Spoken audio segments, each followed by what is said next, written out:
بسم اللہ الرحمن الرحیم۔ السلام علیکم دوستو، امید ہے ایمان و صحت کی بہترین حالت میں ہوں گے۔ میں آج آپ کے ساتھ ایک ایسے شخص کی داستان شیئر کرنے لگا ہوں جس نے غربت کے ماحول میں آنکھ کھولی لیکن خود غریب نہیں رہا۔ اس نے اپنی غربت بھی ختم کی اور دنیا والوں کو بھی کامیابی کے راستے بتائے، وہ اصول بتائے کہ جن پر چل کر وہ کامیابی حاصل کر سکتے ہیں۔ وہ بچپن میں بیر چننے اور گونگے سیپیاں جمع کرنے کا کام کرتا تھا، جس کا اسے بمشکل فی گھنٹہ 5 پیسے ملا کرتے تھے۔ لیکن ایک وقت ایسا بھی آیا کہ بڑی بڑی کمپنیوں کے منتظمین کو فن خطابت سکھا کر وہ 5 روپے فی منٹ کمانے لگا۔ ڈیل کارنیگی کی زندگی کی ابتدائی معلومات کے مطابق اس کا تعلق زراعت پیشہ خاندان سے تھا۔ وہ ہاسٹل میں رہنے کی خواہش استطاعت نہ رکھتے تھے، جس کی وجہ سے وہ روزانہ 3 میل کا سفر طے کر کے پڑھنے کے لیے آتے تھے۔ وہ رات 12 بجے سوتے اور صبح 3 بجے اٹھ جاتے تھے۔ غربت کی وجہ سے وہ موزوں لباس نہ پہن سکتے تھے، ان کا کوٹ تنگ اور پتلون چھوٹی ہوتی تھی، جس کی وجہ سے وہ احساس کمتری کا شکار رہے۔ انہوں نے محسوس کیا کہ کالج میں ان طلباء کو عزت کی نگاہ سے دیکھا جاتا ہے جو فٹ بال، بیس بال کے کھلاڑی ہیں یا بحث مباحثوں میں انعامات حاصل کرتے رہتے ہیں۔ انہوں نے یہ دیکھا کہ وہ کھیلوں کے مقابلوں میں حصہ لینے کی صلاحیت نہیں رکھتے، لہذا انہوں نے مباحثوں میں حصہ لے کر قسمت آزمائی کر دی۔ انہوں نے فن تقریر سیکھنے کے لیے دن رات ایک کر دیے، لیکن اس قدر خلوص اور لگن سے تیاری کے باوجود وہ پے در پے شکست سے دوچار ہوتے رہے۔ وہ اس قدر مایوس ہو گئے کہ خودکشی کا سوچنے لگے۔ اس وقت ان کی عمر صرف 18 برس تھی۔ بالآخر ان کی پرخلوص محنت رنگ لائی اور وہ پے در پے مباحثوں کے انعامی مقابلے جیتنے لگے، یہاں تک کہ دوسرے طلباء سے تربیت حاصل کر کے مناظرے جیتنے لگے۔ کالج چھوڑنے کے بعد صابن فروخت کرنے والی کمپنی میں ملازم ہو گئے۔ اپنے کام سے لگن اور محنت کے بل بوتے پر وہ بہت جلد انتظامیہ کی آنکھوں کا تارا بن گئے۔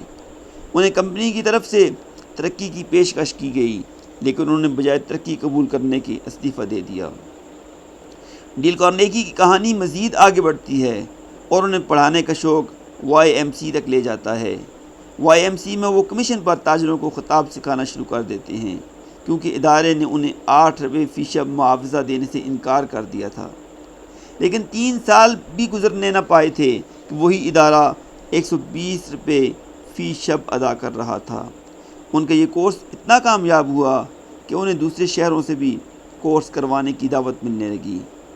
ڈیل کارنیگی کا خیال ہے کہ اگر آپ کسی سے اپنی مرضی کا کام لینا چاہتے ہیں تو اس کے اندر وہ کام کرنے کی خواہش پیدا کر دیں، آپ کا کام ہو جائے گا۔ کسی آدمی کو غصے سے متاثر نہیں کیا جا سکتا۔ اس کو متاثر کرنے کا واحد طریقہ یہ ہے کہ اس کی ضرورت کا ذکر کر کے اس کی تکمیل کا راستہ بتلایا جائے۔ ڈیل کارنیگی نے لوگوں کے دلوں میں گھر کرنے کے 6 طریقے بتائے ہیں۔ دوستو وہ ذرا غور سے سننے۔ وہ کہتے ہیں کہ اس مقصد کے لیے ہمیں لوگوں میں دلچسپی لینی چاہیے۔ بات کرتے وقت ہمارے چہرے پر مسکراہٹ ہو۔ کسی شخص کے لیے اس کا نام سب سے اہم اور میٹھی آواز ہے۔ لوگوں کی باتیں توجہ سے سنی جائیں۔ آپ اپنے مخاطب سے ایسی چیزوں کے متعلق باتیں کریں جن سے وہ دلچسپی رکھتا ہو۔ جس شخص سے آپ گفتگو کر رہے ہیں اسے اس کی اہمیت کا احساس دلائیں اور تہ دل سے اس کی تعریف کریں۔ لوگوں کو ہم خیال بنانے کے لیے انہوں نے 12 اصول بیان کیے ہیں۔ پہلا اصول، آپ بحث و تکرار کرنے سے جیت نہیں سکتے۔ دوسرا اصول، دوسرے شخص کے نقطۂ نظر کا احترام کریں، کسی سے یہ نہ کہیں کہ وہ غلطی پر ہے۔ تیسرا اصول، آپ سے غلطی ہو جائے تو کھلے دل سے تسلیم کر لیں۔ چوتھا اصول، گفتگو ہمیشہ دوستانہ انداز میں شروع کریں۔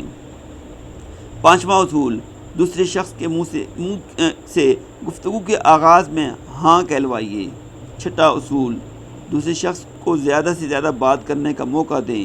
ساتواں اصول، اپنا خیال دوسرے شخص پر اس طرح ظاہر کریں کہ وہ یہ خیال کرے گویا یہ خیال اس کے اپنے ذہن کی پیداوار ہے۔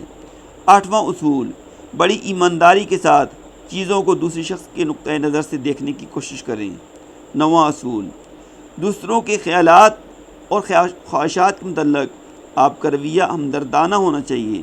10واں اصول، لوگوں کی نیت اور جذبات کو متاثر کیجیے، لوگوں کے نیک جذبات کو متاثر کیجیے۔ 11واں اصول، اپنے خیالات کو ڈرامائی انداز میں پیش کریں۔ 12واں اصول، دوسرے شخص کی صلاحیتوں کو للکاریے۔ ڈیل کارنیگی کہتے ہیں کہ اگر ہم لوگوں کے جذبات کو ٹھیس پہنچائے بغیر اور انہیں متنفر کیے بغیر انہیں حسب منشاء بدلنا چاہتے ہیں تو ہمیں 9 اصولوں پر عمل کرنا ہوگا۔ دوستو ذرا غور سے سننا۔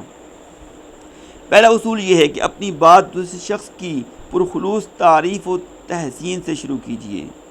ہمارے معاشرے کا المیہ یہ ہے کہ ہم لوگ نہ کسی کو شاباش دے سکتے ہیں، نہ کسی کی تعریف کر سکتے ہیں اور نہ ہی کسی کا شکریہ ادا کر سکتے ہیں۔ دوسرا اصول، لوگوں کی توجہ ان کی غلطیوں کی طرف بالواسطہ مبذول کروائیے، یعنی براہ راست ان پر اٹیک نہ کیجیے تاکہ ان کی عزت نفس متاثر نہ ہو۔ تیسرا اصول، دوسرے پر نکتہ چینی سے قبل اپنی غلطیوں کا ذکر کریں۔ چوتھا اصول، حکم چلانے کے بجائے سوال پوچھیں۔ پانچواں اصول، دوسرے شخص کو شرمندگی سے بچائیں۔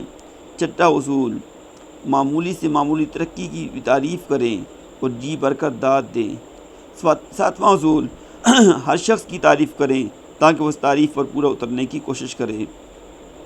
آٹھواں اصول، حوصلہ افزائی سے کام لیں، لوگوں کی خامیوں کو ناقابل اصلاح نہ بتلائیں۔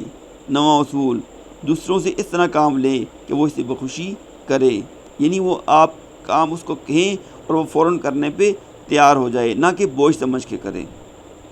دوستو اگر آپ نے ابھی تک ہمارا چینل سبسکرائب نہیں کیا تو ابھی چینل سبسکرائب کر لیں اور بیل آئیکن کو دبا دیں تاکہ ہماری آنے والی تمام ویڈیوز آپ تک پہنچتی رہیں۔ اللہ تعالیٰ آپ کا حامی و ناصر۔